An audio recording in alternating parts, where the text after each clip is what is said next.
ykkur, Friðrik, að þetta var háspennuleikur?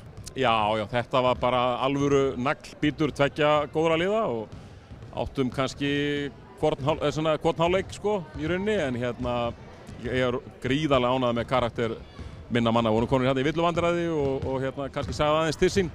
Þannig að mér fannst það gríðarlega sterkt hjá okkur að ná að taka þetta í framlengingunni. Staðan 88-88 þegar Tindastóll á boltan og 20 sekúndur eftir af venjulegum leiktíma. Varstu hræddur að þið verðið að spila þessu frá ykkur þar? Nei, maður hugsar ekkert, maður hefur engan tíma til þess að velta því fyrir sér við þessar aðstæður. Maður er náttúrulega bara með fulla einbeitinguna á atburðarásinni sem slíkri og við vorum búin að biðja leikhlé, þannig við vorum bara tilbúnir með plan ef þeir hefðu skorað.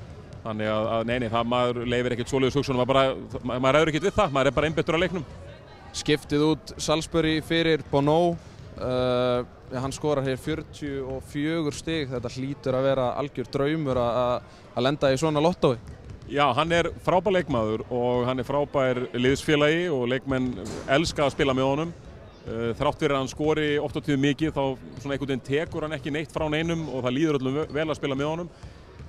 Hins vegar full virðing fyrir Salisbury, frábær einstaklingur, frábær leikmaður, en kannski bara svona í heildarsamhenginu þá var þetta kannski bara það sem við vorum búin að sjá svona þegar leið á fyrir hlutan að við þurftum aðeins að breyta hlutverkaskiptingunni og hún hefur breyst talsvert og orðin kannski skýrari og þannig að við erum bara svo sem á ágætis leið og okkur finnst við vera að spila betur alltaf með hverjum leiknum í rauninni.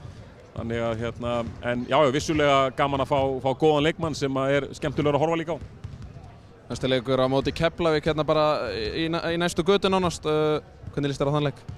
Bara mjög vel, við eigum harma að hefna.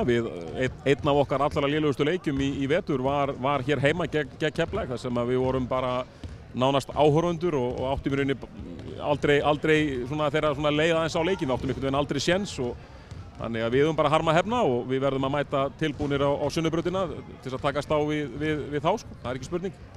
Takk fyrir þetta og gangu vel. Takk fyrir það. Og þá fáum við